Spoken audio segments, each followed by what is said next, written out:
Have you ever gone through a brutal experience that you thought would completely destroy you? Maybe losing someone you loved, or the failure of a project you spent years building, or betrayal by someone you trusted most. In those dark moments, when you feel the ground collapsing beneath your feet, did you ever wonder, why do I have to suffer like this? What's the point of all this pain? Over a century ago, an eccentric German philosopher, a man who lived a life filled with illness, isolation, and psychological pain, stood to tell us one of the deepest truths about human existence. Friedrich Nietzsche said, "What doesn't kill you makes you stronger." A simple sentence of just 6 words, but it carries enough depth to completely change your view of life. Today, we'll dive deep into this quote together. We'll break it down word by word, understand its historical and philosophical context, and discover how this idea can transform your suffering into extraordinary power. Let's start from the beginning. Who is this man who dares to tell us that pain might be a blessing? Friedrich Nietzsche was born in 1844 in Prussia into a conservative religious family. He lost his father when he was 5 years old, and this early loss would leave a profound mark on his future philosophy. Nietzsche was an exceptional genius.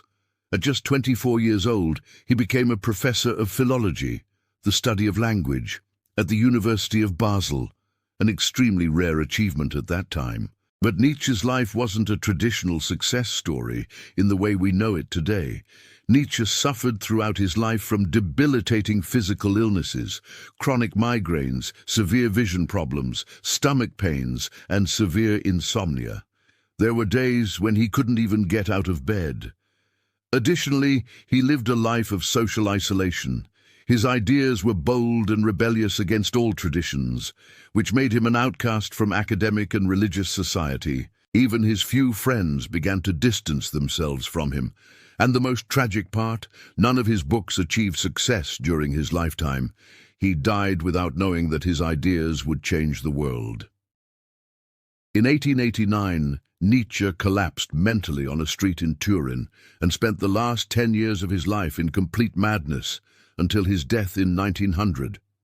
So when Nietzsche said, "What doesn't kill you makes you stronger," he wasn't speaking from an ivory tower. He wasn't a privileged philosopher contemplating life from his palace balcony. He was speaking from the heart of suffering itself. The original quote comes from his book, Twilight of the Idols, published in 1888, just 1 year before his collapse. In German, the original quote is, "Was mich nicht umbringt, macht mich stärker."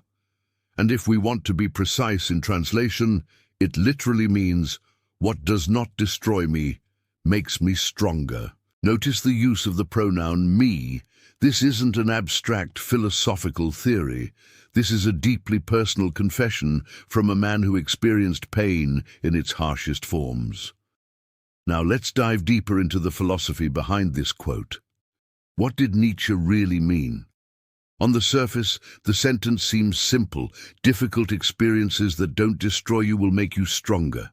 But for Nietzsche, it's much deeper than just be positive or learn from your problems. Nietzsche was talking about a fundamental concept in his philosophy called will to power. Will to power isn't the desire to dominate others, as is mistakenly understood. Rather, it's the fundamental drive of every living being to expand, to grow, to overcome itself and its circumstances. For Nietzsche, life itself is a continuous struggle, and the strong person, or what Nietzsche called the Übermensch, Superman, isn't one who avoids struggle, but one who transforms it into an opportunity for transcendence and elevation. Let me explain this with an example. Imagine a blacksmith making a sword. How does he make the strongest sword? Does he take a piece of iron and leave it as is, protecting it from heat and blows? Of course not. He places it in fire until it glows, then hammers it repeatedly, then plunges it into cold water.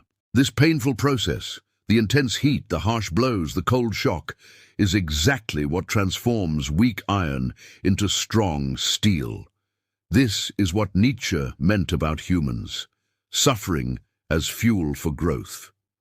But wait, Nietzsche goes even further.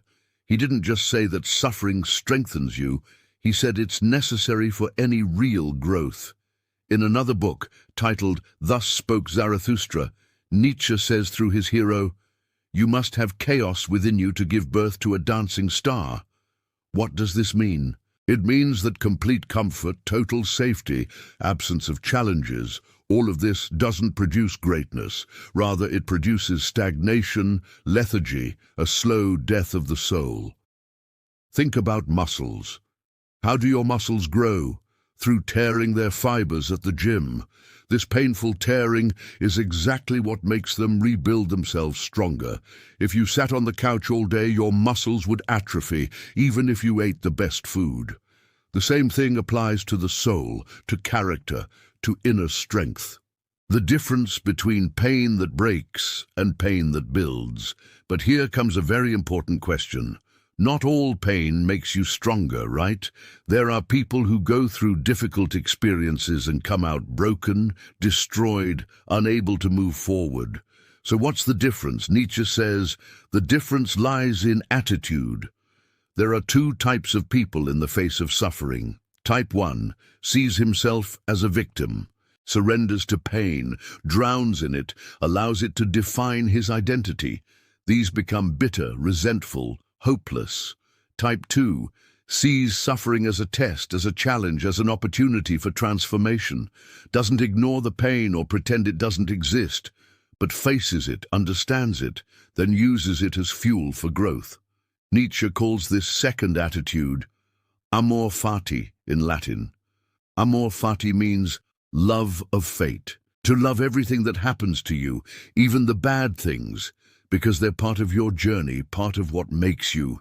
It's not about pretending that pain is good, it's about refusing to be its victim. The concept of natural selection of the soul. There's another fascinating dimension in Nietzsche's philosophy. Nietzsche was a contemporary of Charles Darwin and was influenced by the theory of evolution, but he applied it in a unique philosophical way. In nature, survival of the fittest. Creatures that adapt to challenges survive and the weak die. Nietzsche saw that the same principle applies to the human soul. Challenges and difficulties are a process of natural selection for inner qualities. Weak qualities, cowardice, dependency, delusion, die in the face of harsh reality, and strong qualities, courage, independence, clarity, flourish. Therefore, when you go through an ordeal and come out stronger, you didn't acquire new strength from nothing. Rather, you revealed strength that was latent within you, refined it and purified it. Suffering is like a filter. It removes impurities and leaves the pure essence. The moral challenge. Is suffering good? Now, some might say, wait, are you saying suffering is a good thing? Should we seek pain? No, Nietzsche doesn't say that. He doesn't glorify suffering for its own sake. He doesn't say, go and seek pain. What he says is, suffering is inevitable. Life is full of it. There's no escape from it. And the question isn't, how do I avoid it? Because you can't. The question is, what will I do with it when it comes? Will you surrender and collapse, or will you use it to become a stronger version of yourself? This is the essence of Nietzsche's philosophy. Philosophy is beautiful, but what's more beautiful is seeing how it manifests in the lives of real people. Let me share with you amazing stories of people who lived the principle of what doesn't kill you makes you stronger, in every sense of the word. The story of Viktor Frankl. Viktor Frankl was an Austrian Jewish psychiatrist. In 1942, he was arrested with his family and sent to Nazi concentration camps. He lost everything: his wife, his parents, his brother. He lost a book manuscript he had spent years writing. He lost his freedom, his dignity, nearly his life. He spent 3 years in 4 different camps. including Auschwitz, where he witnessed the worst that humans can do to humans. How did he survive, not just with his body, but with his soul and mind intact? Frankl noticed something amazing in the camp. There were two types of prisoners: those who surrendered internally, lost all meaning in life, and died quickly, whether physically or spiritually, and those who maintained some meaning, some purpose, some hope, and these were more able to endure. Frankl himself held onto an idea.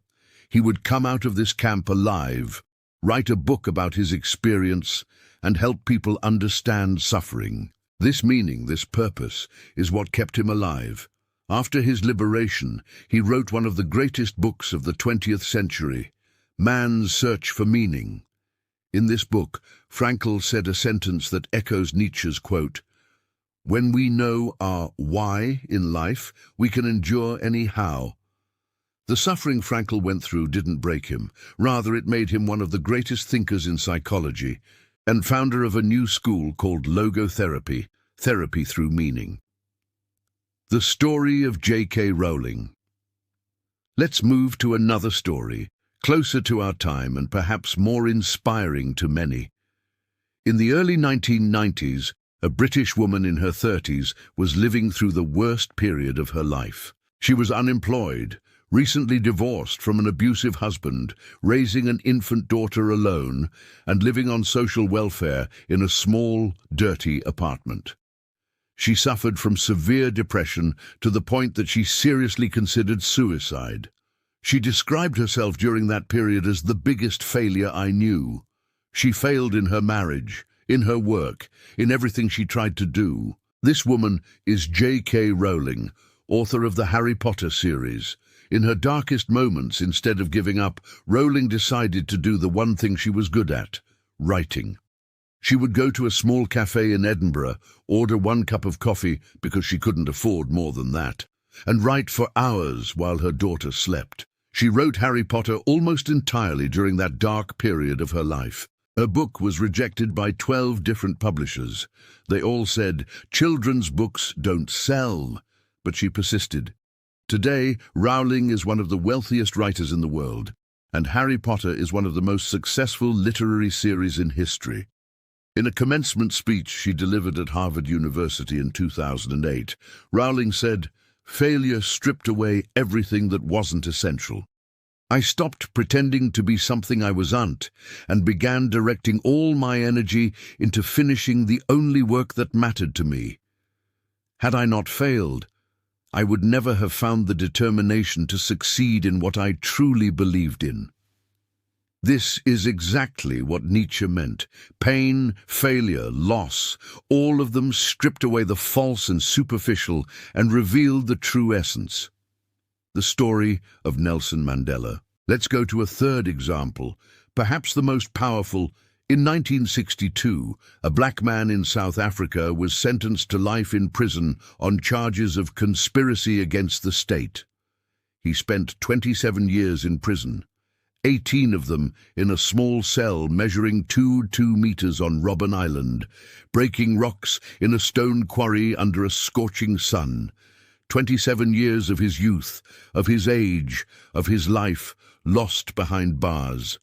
This man is Nelson Mandela. When Mandela was released from prison in 1990, everyone expected him to come out vengeful, angry, thirsting for revenge against the system that stole the best years of his life. But what happened was the complete opposite. Mandela came out with a message of reconciliation and forgiveness. He refused revenge, called for peace, worked with his former enemies to build a new South Africa. In his first speech after his release, he said, "Resentment is like drinking poison and waiting for your enemy to die." How did he do that? How could he transform 27 years of injustice into a force for good? Because he decided, consciously, not to allow prison to imprison him internally. He used those years to read, to learn, to reflect, to mature. When asked in an interview, "Weren't you angry?" he replied, "Yes, I was very angry. But I realized that if I walked out the gate still carrying that anger, I would still be a prisoner. Mandela didn't just survive prison, he was transformed in it. And he came out to become the first black president of South Africa and a global symbol of peace and reconciliation. Now, the most important question: all these stories are inspiring, but how can you apply the principle of what doesn't kill you makes you stronger in your own life? Not all of us will go to concentration camps or be imprisoned for 27 years, but we all face our own struggles. I'll give you practical and realistic steps. Step 1. Reframe suffering. The first thing you need to do is change the way you look at difficulties. Stop seeing yourself as a victim. You're not a victim of circumstances. You're a responder to circumstances. There's a big difference. The victim says, "Why is this happening to me?" The responder says, "What will I do with this?" The victim feels helpless. The responder looks for power even in the darkest moments. Practical exercise. The next time you face a problem, instead of saying, "This is terrible," say, "This is difficult, but it will teach me something." This simple shift in words creates a profound shift in the brain. Step 2. Find meaning. Remember Frankl's lesson. When you find your why, you can endure any how. All suffering becomes easier when you connect it to a larger meaning. For example, if you're going through financial hardship, the meaning might be, "I'm learning how to be more resilient and financially responsible." If you lost a relationship, the meaning might be, "I'm learning more about myself and what I truly want in a life partner." If you failed in a project, the meaning might be, "I'm gaining invaluable experience for my next project." Don't let suffering be meaningless.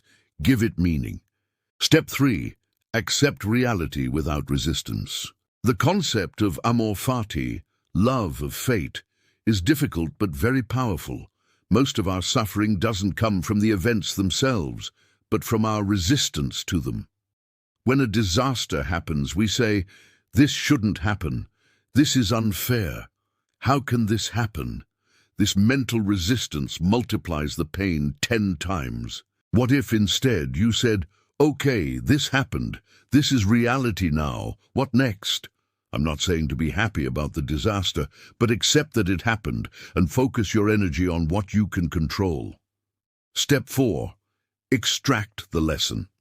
Every difficult experience carries a lesson. Your job is to find it. Ask yourself, what is this situation teaching me about myself? What strength within me is being tested right now? What skill am I developing through this challenge? How is this making me more prepared for the future? When you actively look for lessons, you transform passive suffering into active learning. Step 5. Document your journey. Here's something powerful. Write about your struggles. When Nietzsche was in pain, he wrote. When Frankl was in the camp, he mentally composed his book. When Rowling was struggling, she wrote Harry Potter. Writing does several things. It helps you process emotions. It creates distance between you and the pain, allowing you to see it more objectively. It creates a record that you can look back on later to see how far you've come. It might help others who face similar struggles. You don't need to publish it. Just write for yourself. Keep a journal of your hardest times and the lessons you're learning. Step 6. Help others.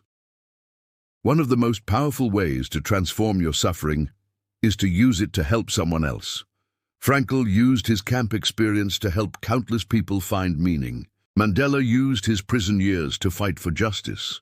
Rowling uses her platform to support single mothers and mental health causes. When you help someone else through a struggle you faced, your suffering suddenly has purpose. It wasn't in vain. It equipped you to serve. Step 7. Practice voluntary hardship. This might sound counterintuitive, but hear me out. Nietzsche believed in what he called voluntary suffering, deliberately choosing difficult challenges to strengthen yourself.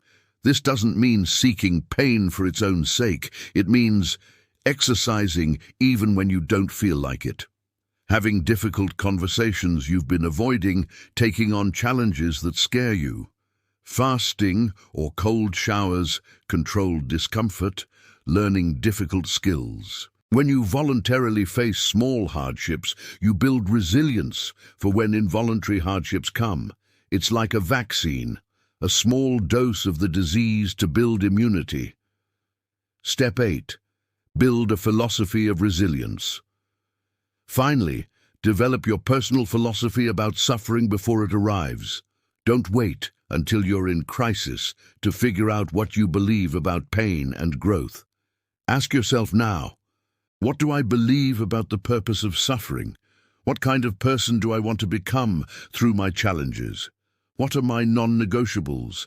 The values I won't compromise even in hard times. Who are my role models for resilience? When you have these answers before the storm hits, you have an anchor to hold on to. Before we conclude, I need to address some important misconceptions about this philosophy. Misconception number 1. All suffering makes you stronger. This is not true, and it's not what Nietzsche meant. Some suffering is simply destructive.